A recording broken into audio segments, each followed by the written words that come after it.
today's vlog is starting in... Where is it starting, Justice? Where are we? At Son's doctor's appointment? Yeah.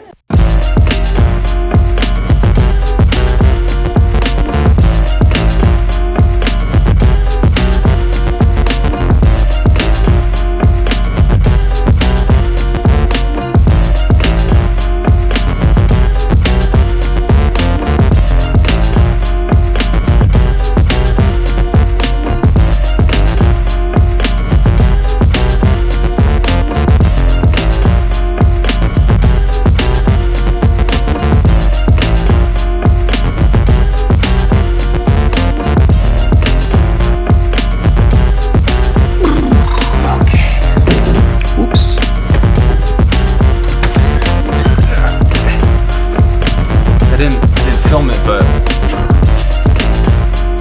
got some Serranos. Serranos! Alright, so today is day 138 in the vlog. We're looking at Psalm 131, 138, and 139, and then 143 through 145. So right off the bat, oh, the lighting's so bad right now, gosh. I thought that was really interesting for today's vlog. With all of these Psalms we're covering Psalm 139, which is probably one of the most famous Psalms and the most loved Psalm by many people.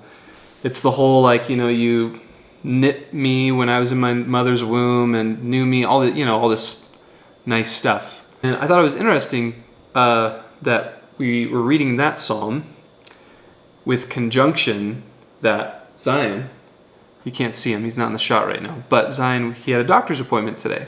And at his doctor's appointment, they're measuring him and all these things, and just the wonder and the complexity of how God creates life and how life grows and just everything. It's really cool.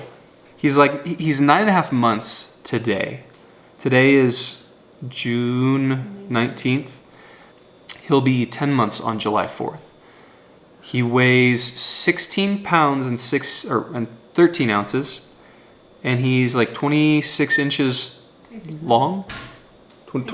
26 and a half inches long. He's still measuring like very low on the scale, but he's getting bigger and he's growing.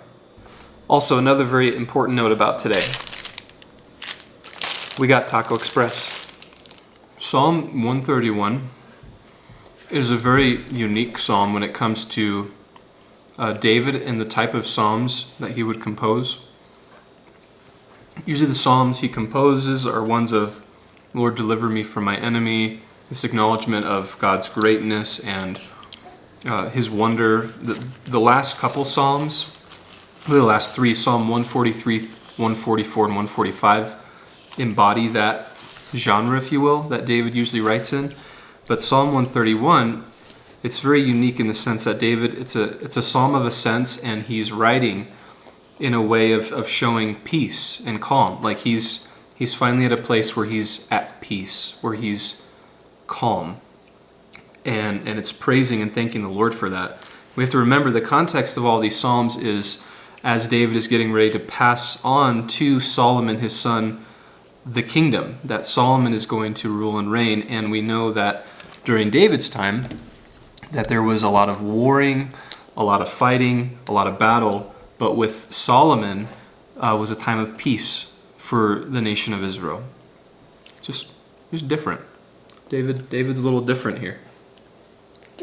Psalm 138 is a psalm of thanksgiving unto the Lord. And like I mentioned before, a little bit about Psalm 139, this is...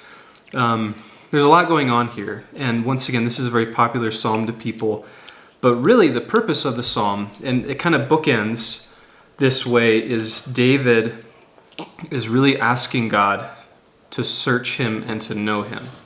That's kind of a scary prayer in a way, like, Lord, search me and know me, and in some ways it's redundant because God already knows everything about you. That's made clear in here in the psalm, but it's this idea of, Lord, search me and know me, and if there's anything in my life that is not pleasing to you, that is wrong, would you just get rid of it? Would you deal with it?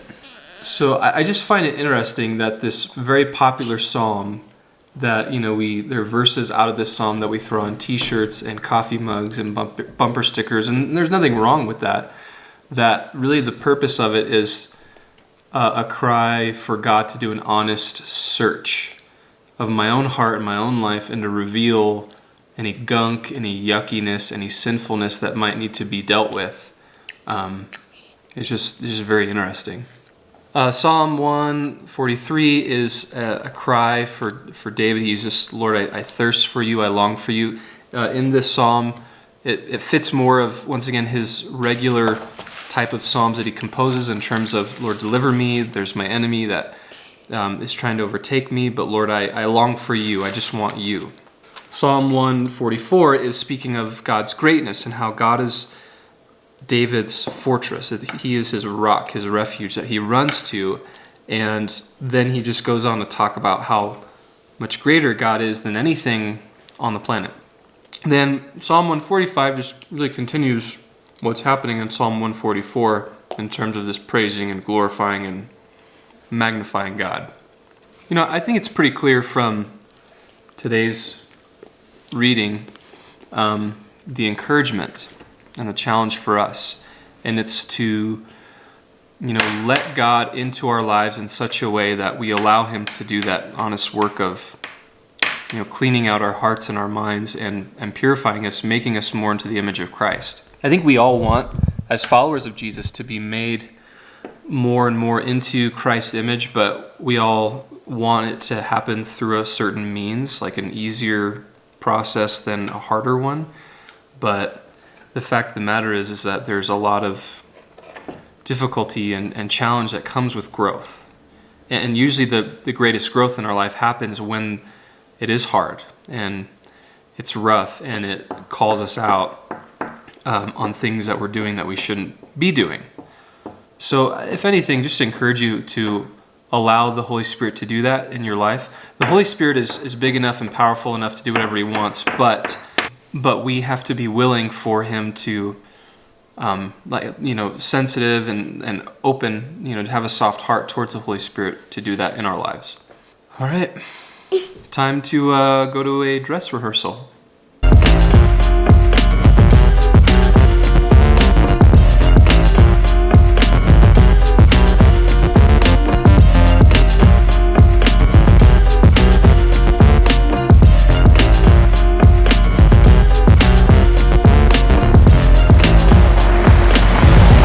The rehearsal went smooth today, so hopefully I'll get some footage of the actual wedding tomorrow, and